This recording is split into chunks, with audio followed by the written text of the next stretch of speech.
Hello everybody, this is pt.14 and welcome back to some more Miles Edgeworth Ace Attorney Investigations, Turnabout Reminiscence. In the previous episode, we had taken part in the evidence transfer, checked up on Mr. Faraday's organizer, figured out the knife was a key, and found out that the security surveillance video was missing, and so we have to go search for it in lobby number 2. And we saw a familiar face talking to Detective Bad before we ended off the last episode. In this episode, we're going to investigate defendant lobby number 2 once again and probably talk to Detective Bad. So if you like what you see, leave a like down below, comment if you have anything to say, subscribe to me if you haven't already, and share with your friends so they can join in on this investigation. Let's get moving.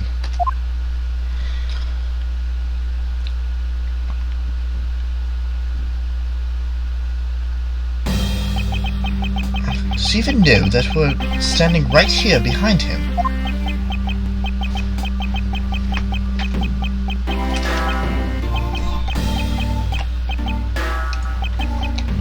I know you're standing behind me. What do you want, kids?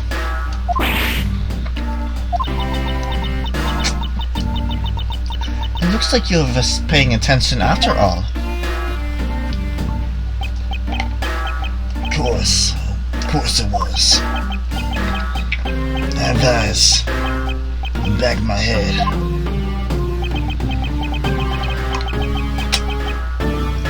So that mirror isn't for vanity's sake. It's for him to keep an eye out on who or what is behind him at all times. So tell me, Detective Bad, who was that rude man just now?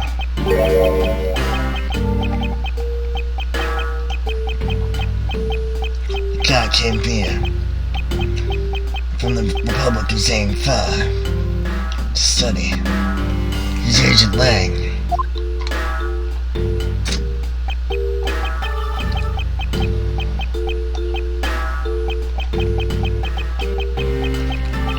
He's trying everything he can to revive the lost honor of his dead family. He's traveled the world to study different philosophies of entertainment from scratch.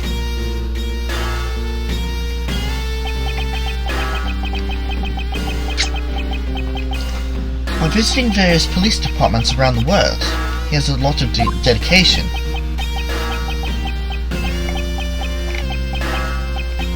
He's still just a rookie cop. I sense a strong grudge from him of some sort. Guys, more useful than Gumshoe. Even if he is rude. Well, he sure has a lot. Yeah. Well, he sure has a lot of guts to come to this country and give some prosecutors a hard time. I agree. However, I can think of one young lady that statement also applies to.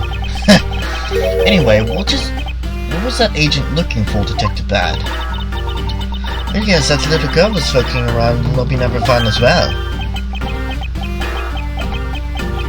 Like I said before, it's got nothing to do with the two of you.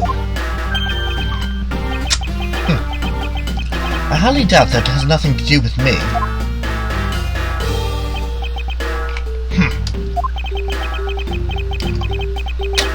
Fine. If this is the game I must play, then I will take this opportunity to draw out what he's been hiding and what happened in this room straight from him. Oh, do we have to? Can we just, Such as fun, tiny TV. Detective Gumshoe was rather shocked at this, and so it is huge compared to his own. Ha! Anything you compare with your own, he will always seem grandiose. Speaking of grandiose, I could say that ego of yours could use a little deflating. I hope I said that right. Correct me if that's wrong. Anyway, alright, Detective Bad, your turn. Earlier, you were in lobby number 1, and now you're here in lobby number 2. You're quite the busy man, Detective Bad. Multiple returns to a crime scene brings out about success. That's what we detectives say. In that case, you wouldn't mind asking about what happened again, correct? If I asked about. I don't have anything left to say to you, boy. Boy, you'll see, I will draw out my answer from you one way or another. For to kill you to help us even a tiny bit in our own investigation. I gave Faraday's notebook to the judge earlier. That's help enough, don't you think? Please, we're asking you for just a bit more of your cooperation. Don't push me, kid.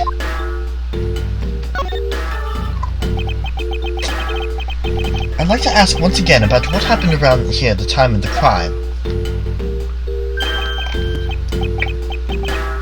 I refuse to answer. Any more investigating you do would be a waste of time. Besides, how am I supposed to answer questions about things I don't know about? Things you don't know about? But aren't you supposed to know everything? You should. Wait, is it possible? Maybe he doesn't know about the trick behind that piece of evidence. I should try showing it to him. It may prove to be the key to getting some answers from Detective Bad. Alright. What do you know about? Wait, is it the knife? What do you know about this? Detective Bad. Did you know of the existence of the item in this photograph? Of course I did. It's my job to know everything related to the Yatagarasu case. In that case, let me ask you something. Did you know that the knife that killed Mr. Faraday and this Yatagarasu key are one and the same? What? That's impossible! Looks like you didn't know after all. This piece of evidence, which we call the Yatagarasu key, is actually a well-camouflaged knife.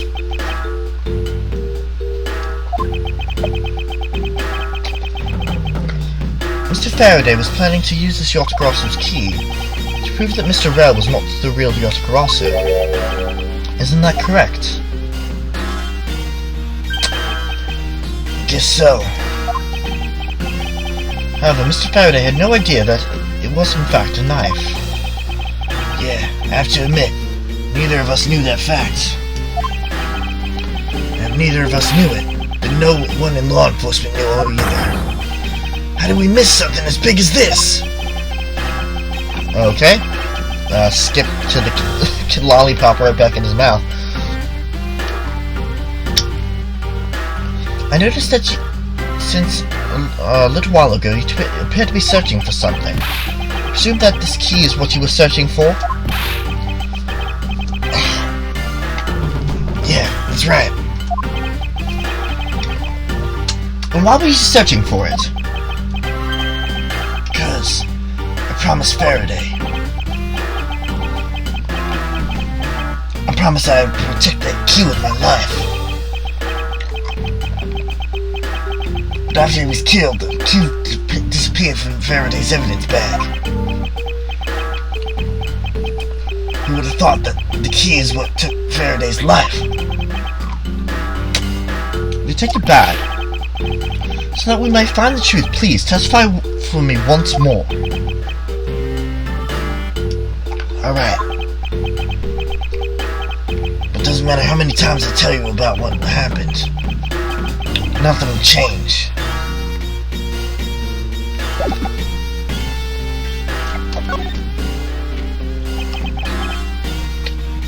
Mr. Bad, I ask that you please testify once more about what happened in lobby number 2 and what you experienced in lobby number 1.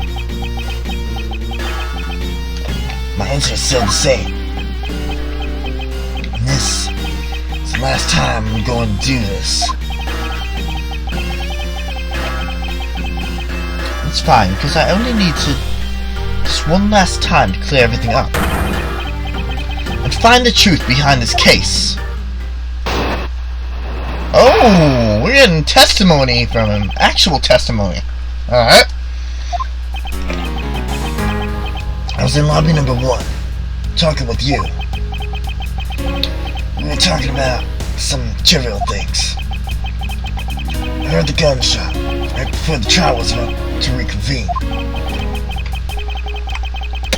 When we heard it, you and I immediately dashed out in the hallway together. I saw Gumshoe goofing around in there. Then we all ran into lobby number 2.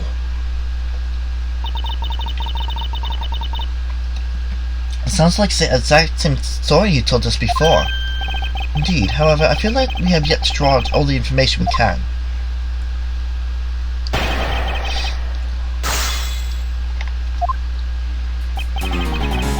As lobby number 1, talking with you. Hold it! Hold it! Why did Miss Yu choose lobby number 1?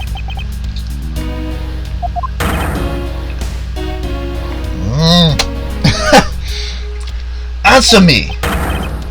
Who knows? She said she had something she wanted to talk to me about. And we walked into lobby number 1 together. That's all. So his answer remains the same as before. I see. We were talking about some trivial things. Hold it! I was hoping you can expand on what exactly you were discussing with Miss Yu. Trivial stuff. It's nothing important. That's for moi. Oh my god. Moi. That is for moi to decide. Let's go with that.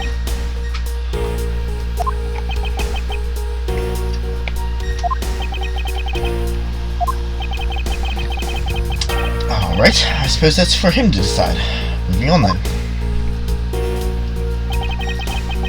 I heard the gunshot right before the trial was about to reconvene. Hold it! Until you heard the gunshot, did you notice anything else that was out of the ordinary? I didn't hear any other strange sounds till that gunshot. The gunshot Detective Bad heard was really the one from the murder. That would give the other piece of evidence an entirely different meaning. I ask that you please amend your testimony to that statement just now. Sure.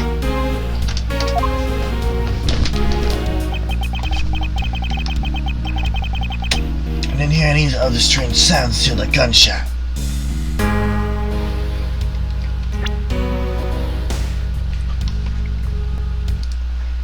Let's see. We have a lot of evidence, so you just bear with me. That other piece of evidence. The balloon pop? Objection? Yeah.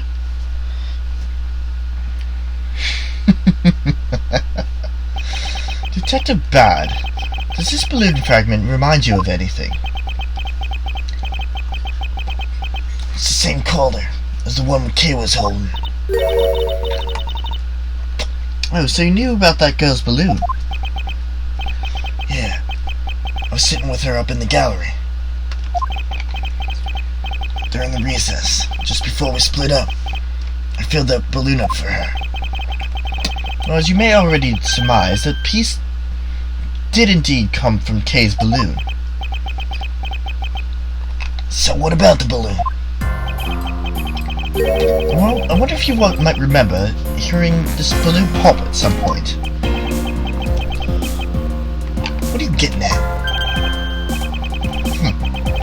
This fragment was found in the hallway, right in front of lobby number 2. Furthermore, it was the sound of this balloon popping that the judge mistook as a gunshot. Oh. It's the sound that the judge heard. It was not exactly a gunshot, huh? On top of that, His Honor said he heard the balloon pop about 20 minutes before the trial was to reconvene. Yes, which means that His Honor heard the balloon pop in the hallway when you were in lobby number 1, Detective Bad. And if you were in lobby number 1 at the time, you were close enough to that you should have heard the balloon popping as well.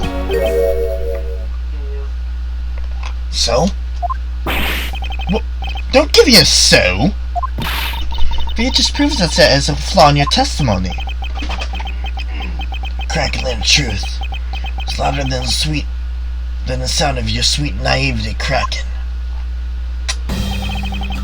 Since you kids don't seem to know, let me fill you in on something. Did you ever stop to think why the doors and walls of this place seem so rugged? The rooms are soundproof. Can't hear anything. It's because they would decide to keep secrets from being leaked. Hold it. What is that supposed to mean? The door walls are super thick. The window panes are double laid. Top it all off. Even the curtains are made of a special sound-absorbing material. Then you mean? Since I was shut up inside lumber number 1, there's no way I could have heard that sound. No!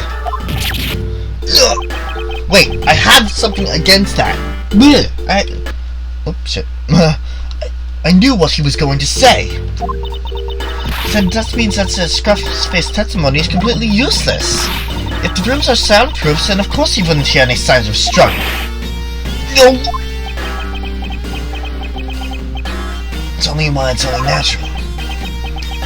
Didn't hear the balloon popping. How do you get it, kids?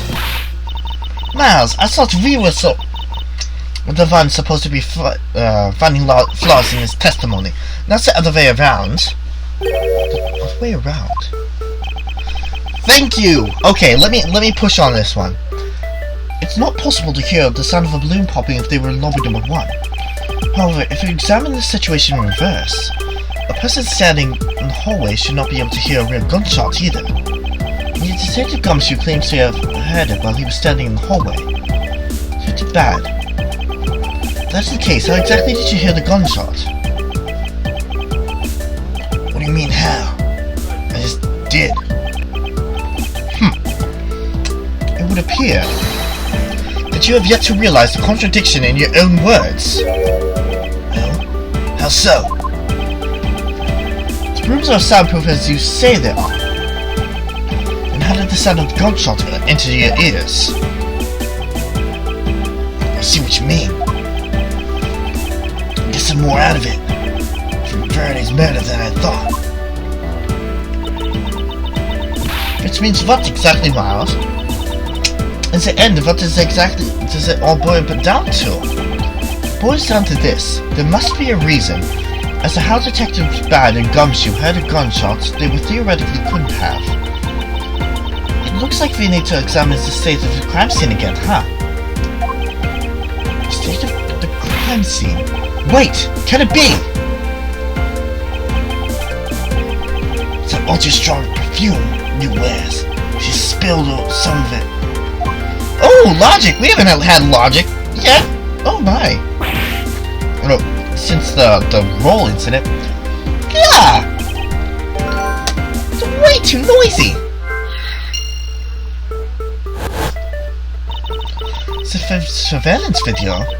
How could a piece of evidence just disappear? Where did it go? Here we go.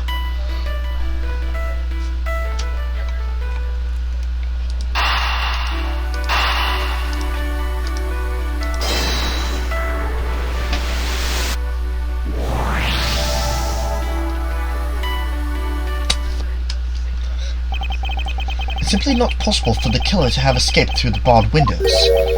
And yet, the fragrance of the perfume managed to escape from the defendant lobby number 1. Of course, incorporeal things can move freely through these open barred windows.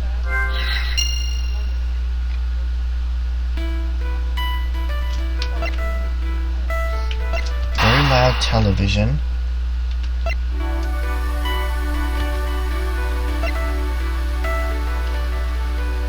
I know what the game wants me to think. And yet I'm gonna try it anyway.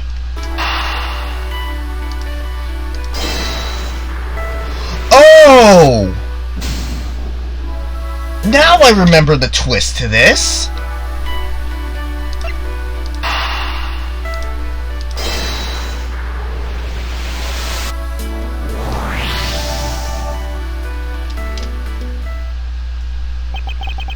Now then, what else besides a smell can go both in and out of an open barred window?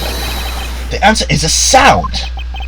So no matter how careful the killer was, the windows were open, the jig would still be up. And since the windows in both defendant lobby number 1 and the hallway were open, that explains how the sound of a gunshot can be heard in both locations. More logic? More logic!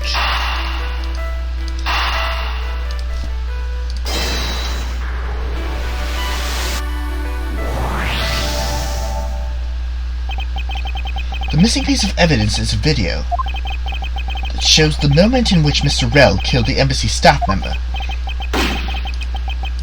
The sound of a gunshot left quite an impression on me when it was played during the trial. The video should have been returned to Mr. Faraday's evidence bag for the recess, and brought it back here. If it disappeared after that time, then it's possible that the tape is still in this room. Eureka!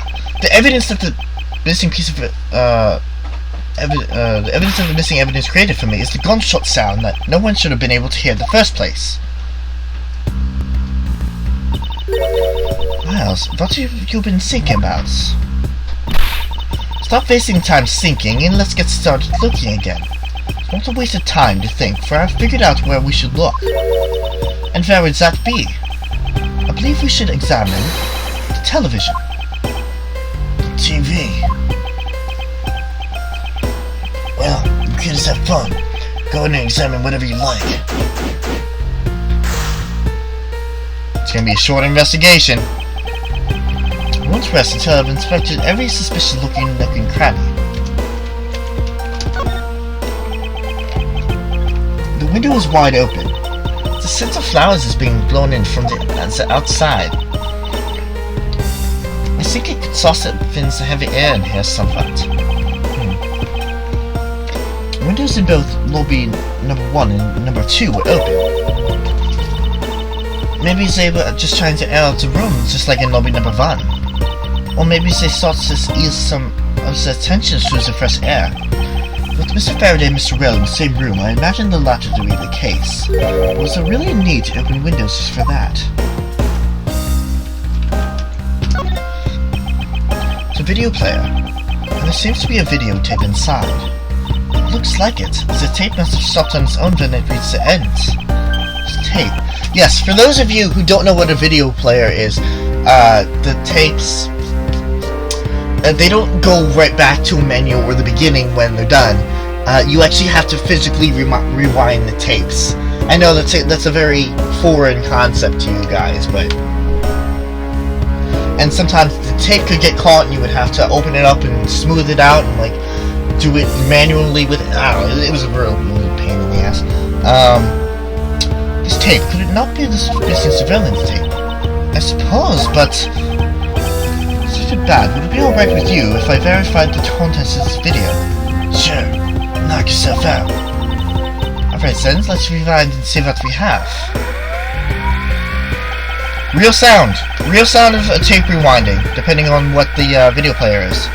If I remember correctly, the footage of Miss Relke and the embassy staff member should be around about the 30-minute mark from the start of the tape.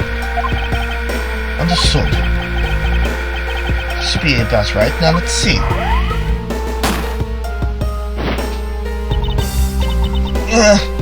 This is the footage of Mr. Rell shooting the embassy staff member.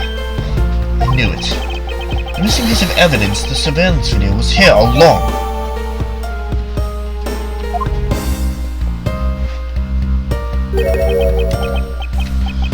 Forget it. Sound. What is the meaning of this? It appears that Detective Bad has figured out the true source of the gunshot he heard. With this, I think we can figure out the trick behind this double murder. Do you mean that you figured it all out then? Yes, all they have to do now is show what the gunshot Detective Bads and Gumshoe heard was, and through where they heard it from. Fine, in that case, show me what you've deduced.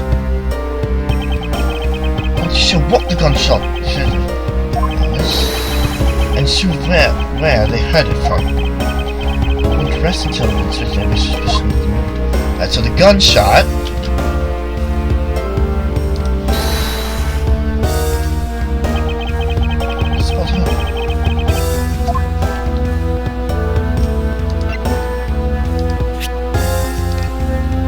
You know what?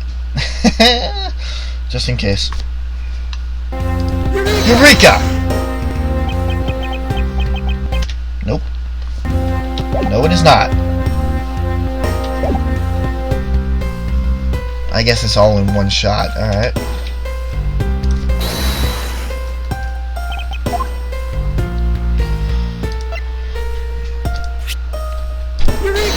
Eureka! If the door and windows to the crime scene, namely this room, that we're in were closed, the killer could have used a gun and no one would have been the wiser. That's true, as this courthouse does seem to be well designed for such a thing as it were. However, what happened in reality was, Detective Gumshoe, Detective Bad, and Miss Yu, all three of them heard the gunshot. Well, the windows in lobby number 1 and number 2 and the hallway were open, so naturally the people in those locations could hear it. But then why would the criminal open the window in the first place? To allow the gunshot to be heard, I suppose. Correct. That's the only logical conclusion we can draw from this. But why was that necessary in the first place? I want a real answer, Miles, as a man's satisfaction. Very well. I believe that the killer wanted to manipulate our perception of a certain fact. What was it that the killer wanted to manipulate our perception of? Obviously, when the crime took place on the murder weapon. Obviously, that is the crime scene. The murder weapon?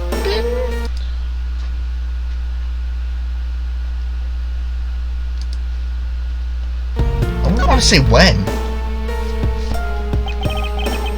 The killer wanted to fabricate the time of their death to their precise wishes, and they used a gunshot in the surveillance video to do so.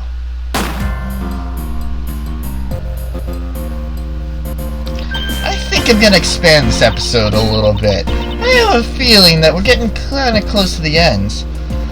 So that's why the tape was left running. You mean, the gunshot I heard was from this video? Indeed. Which means the murders occurred an earlier time than we thought.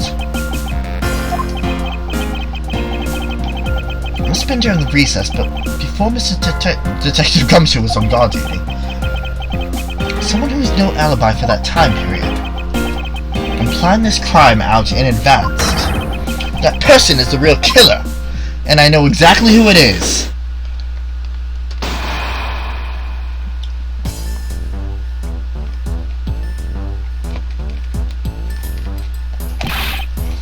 Mr. Edgeworth!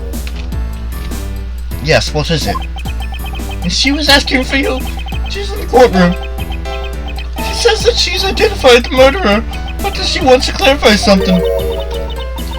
Looks like Miss Yu is still investigating something. Understood. Please tell her I'll be right over. I'll come along. I want to hear what she has to say.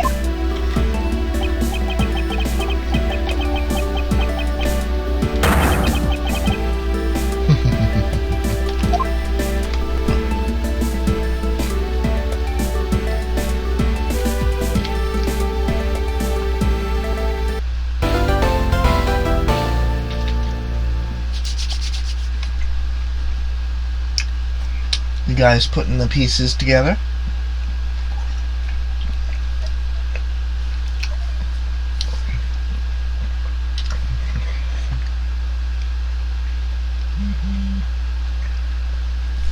Sorry.